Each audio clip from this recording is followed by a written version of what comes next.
I'm Jamey Applegate, Senior Director of DEI at Equity at Work, and this is your DEI Minute, your go-to podcast for leaders looking to navigate the ever-evolving landscape of diversity, equity, and inclusion in the workplace. Whether you're just starting out with DEI or looking to sustain your long-term successes, each episode will provide you with the actions you can take to move DEI forward at your organization, all in 15 minutes or less. Join us every other week as we break through the noise and help you do DEI right. Let's get to it.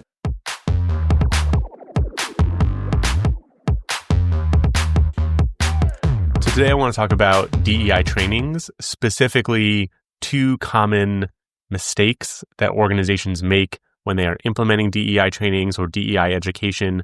I'm going to start off by saying DEI education should be a component of any successful DEI strategy, and having folks, team members, engage with new ideas, engage with each other, learn from each other, learn about each other, learn about the world around them, and just engage with new ideas is super important for building connection and having folks engage with each other.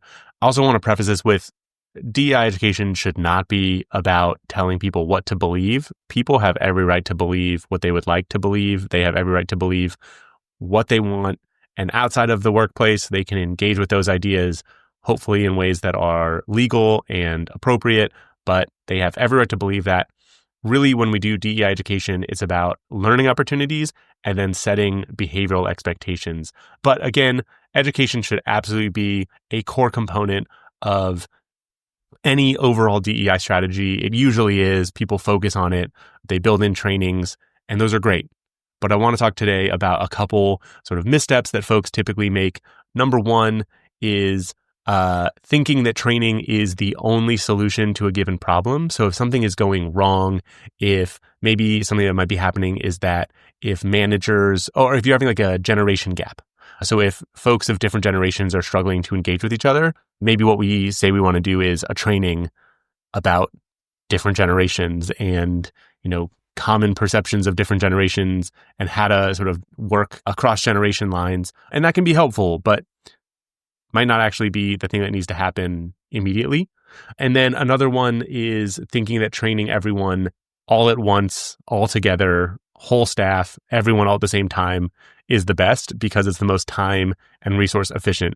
And so I want to talk about why those two things especially are common missteps we see and suggestions we would make for and recommendations we would have for how to avoid those things. But first I want to talk about why those things don't work. So for training as the only solution to a given problem, it is too narrow a focus and it does not place education within a larger DEI strategy. So not every problem is an education problem. Some are policy problems, some are procedure problems, some are behavior problems, and some are people problems. Those should be resolved through adjustments to those types of things. So if there's a policy problem, there might be an education component, but you need to fix the policy. If there's a procedure problem, sure, you might need to educate people about what the new procedure is, but you also need to fix the procedure. If there's a behavior problem, sure, education can be a component, but you also need to just set new behavioral expectations. So we really want to make sure that we are looking at through a larger lens around what DEI is and not saying that DEI is only education. For training everyone all at once, I understand why folks do that. It is obviously, if we just say we're going to train everyone all at once, it's efficient in terms of time, resources. If you're hiring an external facilitator or bringing in an external speaker, it's easier to have them just do one session and have everyone there than try to bring them back multiple times. It also is probably more resource effective in terms of cost. It's probably a little cheaper. So there are certainly some, and there are also some trainings maybe that you could do in large groups. But the problem is that the vast majority of trainings are going to be most effective in small groups. So most trainings, if you do them in small groups, it allows for more engagement and participation. You can do more activities. It's less sitting and listening. And you can have folks share out. It also allows more space for discussion and questions. You're not asking, so 100 people, if you're doing a training with 100 people, all of them might have a question or want to follow up. But if you only have time for like 3 folks to share, they're going to be competing for those opportunities to ask those questions. Also, smaller groups allows more space for vulnerability. If you're in a group of like 10 or 20 people, who maybe you work with more directly or you know a little better, you're probably more likely to share your own thoughts, your own feelings. If you've had a really challenging moment that you want to talk about, you might feel more comfortable sharing. If you're in a group of 100 people, that can be pretty scary. And so you're probably not going to want to share all about yourself in a massive room full of tons of people. So it really sort of shuts down vulnerability and participation. And then also, as a side note for a facilitator, talking to a group of 100 people, you're not really going to be able to be accountable for whether or not anyone absorbs that information. With a group of like 20, no one can hide. No one can sit in the back and be on their computer and kind of zone out or work on other things. But in a group of 100, they definitely can, and they are. And so those large groups tend to be just less effective. So training also, when we're doing it sort of all at once, another issue is that it means that all people in the organization are getting the same information at the exact same time, when actually what we need to do is make sure that the people we need to be able to track who needs the information first. So commonly when it's DEI topics, we want leaders to go through the trainings first. It allows them to engage with the new ideas first, they're going to grapple with it for themselves. What is this new information? How does it, hit me? How does it sit with me? What does it mean for me as a person? And then also it allows them to grapple with it as a leader. How might my team take this new information? What new learning might they take from it? What support might they need as we go through this new process, new policy? So we really want to make sure that we do a tiered approach. And it also allows leaders to model the investment of time and energy.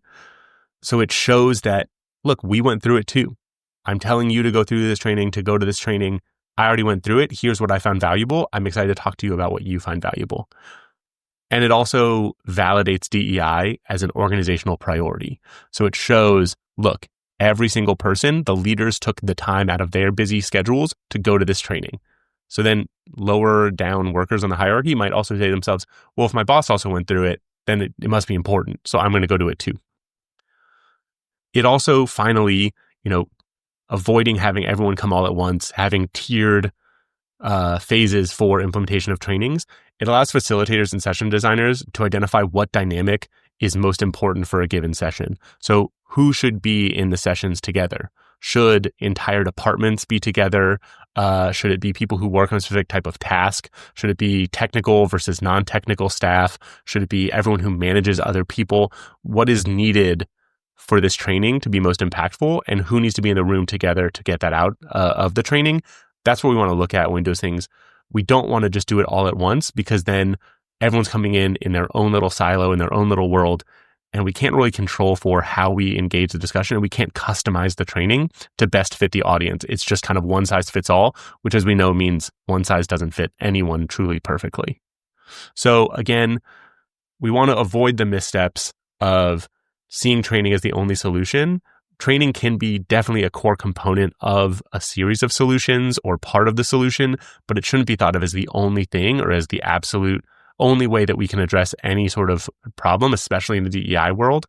And also, we want to avoid doing things where we do all staff trainings all at once, all together. We want to make sure that it is customized to various audience groups to be most impactful and gives people space to really grapple with the new ideas or new policies or new processes that they might be learning about. So a couple things we do: we encourage trainings to be a core part of a larger DEI strategy, but not the sole effort. This includes doing things like policy reviews, doing changes to procedures, looking at practice, and also just looking at individual behaviors. Do people know how to engage with each other successfully? That can be education, but that can also be coaching. That can also be, and that coaching can be one-on-one. Also, we want to place education as important when paired with discussion and reflection for how it impacts individuals and teams. So we don't want to do education where folks are just sitting there, all receiving the same information, and then we just say, thank you so much, have a great rest of the day. No, education should be hearing something new and then engaging with it in a group setting or with your teammates, having that time to sort of digest it communally and in a group. And then finally, we want to implement education in tiers with very intentional groupings. So again, what kind of dynamic are we looking for in this training? who needs this information first. A really, really, really common thing that happens is that everyone gets all the information all at once, and then direct reports go to their supervisors and say, well, what am I supposed to do with this? And the supervisor themselves is thinking, I don't know how to handle this information first. I need space and time.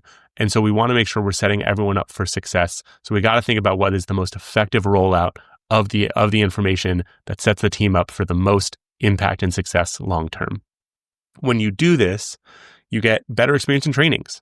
Smaller groups are more engaging and more fun. People get more individual attention. If they have a question, they're more able to ask it. They're not competing with 100 other people to ask a question.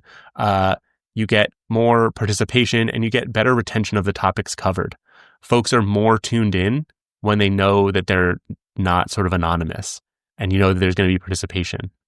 Also, saying that training is not the sole thing we do, it means that it's a more cohesive DEI strategy. It uses education as a foundation, but not the entire focus. It also builds in other activities and other things that are important. Things like policy reviews, things like employee resource groups, things like connection spaces, things like community service and philanthropy.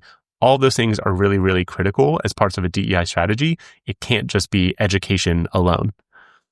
And then finally, making sure that trainings are part of the strategy about the whole thing means we have a better experience with DEI overall. We can use education as a way to build engagement and support for DEI initiatives overall. So education, again, it should be an absolutely core component of any DEI strategy, but it cannot be the be-all, end-all of your DEI strategy. You have to build in other pieces as well. And also, if you're going to do DEI education, make sure you do it in a way that actually encourages participation and engagement, and not in ways that you're just checking the box to say, oh, we did this. So good luck and go get that DEI education. Thanks so much. That's a wrap. I'm Jamey Applegate, and that's your DEI Minute for today. Thank you for listening. Please be sure to follow us wherever you listen to podcasts, and don't forget to leave us a review. If you ever have questions, please visit our website or send us an email. You can also sign up for our newsletter and follow us on LinkedIn, YouTube, Twitter, and Instagram. Links to everything can be found in the episode notes. This episode was edited and produced by Podgrowth with podcast art by me, Jamey Applegate.